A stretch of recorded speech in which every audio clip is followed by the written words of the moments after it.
Because everybody thinks I'm the world's toughest motherfucker ever Right. lived. And I might be somewhere about that now, but that's where I was. And I tell the story because if I just talk about I broke the pull-up record, I did all these fucking races, I went through SEAL training, I was in 3 Hell Weeks, Ranger School. If I talk about all the badassery, like we like to do on social fucking media, and I don't tell you that I was a fucked up kid, and I was scared as shit, and I was depressed and insecure, and all this shit, what good am I for anybody? I'm a superhero, but I'm a liar. I'm that now, but I wasn't born that. I had to make myself into this shit. From the time from 1994 to 1999, or 1998, I go from 175 pounds to 297. Not much education. 4.5 years in the military, I started spraying for cockroaches. And making $1,000 a month. And I had an $810 apartment. Whoa. So I'm scrounging, dude. Yeah. And so my life is hard. And but fuck it. I'm spraying for cockroaches from 11 o'clock at night, 7 o'clock in the morning. And that's my life. But once again, man, you can't lie to yourself. I can lie to you, and I can lie to everybody else, and I was great at it. But buddy, every fucking day in that dirty mirror, that accountability mirror was no more. Fuck that accountability mirror. Let's just fucking shave my head and go to work. But I saw my reflection every day. But I really didn't know how fat I was. I didn't even want to look at myself. But I was haunted. These demons were in my head every day. Man, you ain't shit, man. This time, my routine was to come home, turn the TV on, listen to the TV, like blare it. Because like literally, I had this big living room and my shower was like back down the hallway. So I turned the TV on and like blare the TV and kind of like listen to it a little bit as I showered. I'm hearing Navy SEAL. Heard about him, knew about him. But now I want to come out and see what the fuck I'm talking about. 'Cause I heard world's toughest. So I come out and watch this documentary. And I see nothing but this jackhammer. Guys, snot bubbles and just rolling around, sugar cookies, in and out of the surf. And carrying these boats and logs. I'm like, fuck, that shit looks evil. But guys, as they quit, I saw like their soul leaving their bodies almost on screen because this look came over them. And I imagine, I remember myself back in pararescue training. I bet that's how I fucking looked in front of that fucking Sergeant Lundberg. And I bet he could see in my eyes that I was basically quitting. He knew I was quitting. He just gave me a medical. That motherfucker knew it. As a man looking at another man, you know when the man's done. And I'm like, so wow. I thought about Sergeant. I said, that motherfucker knew I was quitting, dude. He just didn't. He saved me and didn't want to tell me I was quitting. He knew it. Because I can look at somebody now and say, okay, dude, you're good. But I know you're quitting. It ain't your fucking knee or your back or whatever. You're quitting. He saw that in me. And I said, motherfucker, man. So now I'm watching these guys go through training. And it goes down to 22 guys are left. And it was amazing how it ended. Because these words, I don't know them exactly, but it's in my book exactly. And this commanding officer's at graduation, and these 22 guys graduate buds. And he's looking hard, and this speech was amazing. He goes, we live in a society where mediocrity is often rewarded. And he looked down at the 22 men, and he says something about basically, you all detest mediocrity. And he goes on to talk about this mediocrity and shit. And I just sat back and I said, God, man, I just want to be like these motherfuckers. I want to feel, because now I was projecting myself in those chairs. I wanted, how do y'all feel like right now? And I want to feel like you 22 men. I want to feel like that, man. I said, I'm tired of feeling the way I feel every day. I'm tired of how I feel. I'm tired of lying to myself, lying to people, and just being some piece of shit.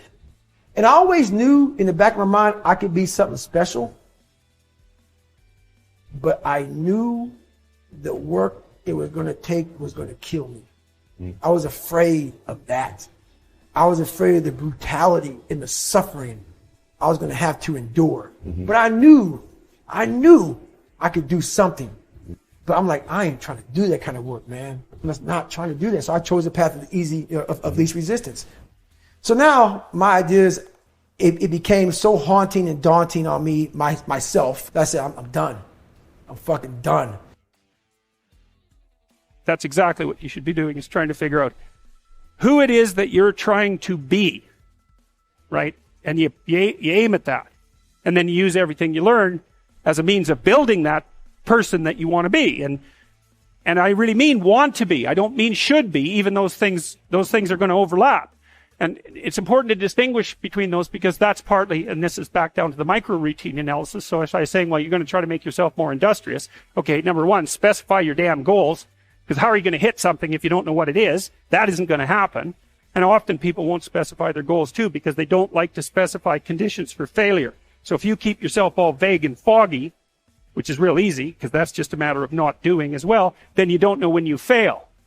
And people might say, well, I really don't want to know when I fail because that's painful. So I'll keep myself blind about when I fail.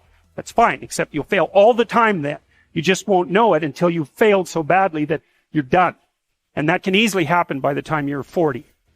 So I would recommend that you don't let that happen. So that's willful blindness, right? You could have known, but you chose not to.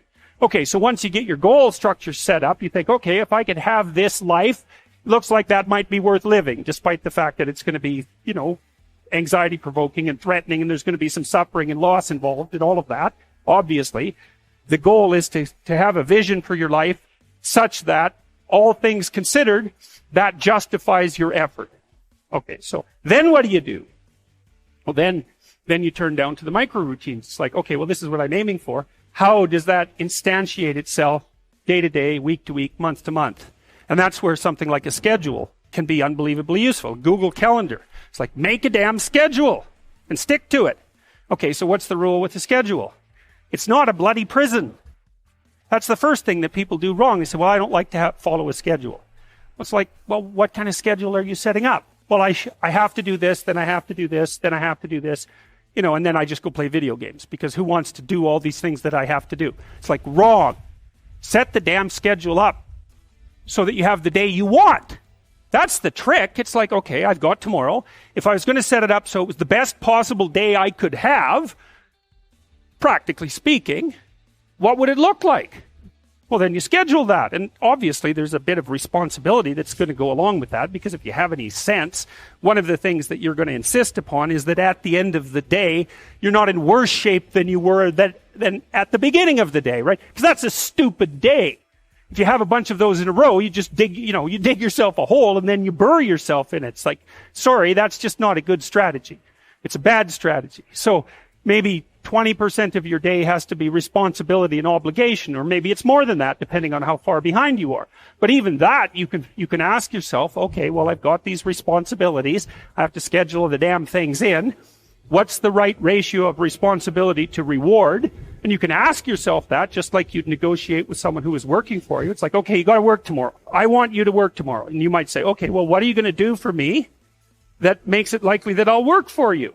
Well, you could ask yourself that, So maybe you do an hour of responsibility and then you play a video game for 15 minutes. I don't know, whatever turns your crank, man. But, you have to negotiate with yourself and not tyrannize yourself.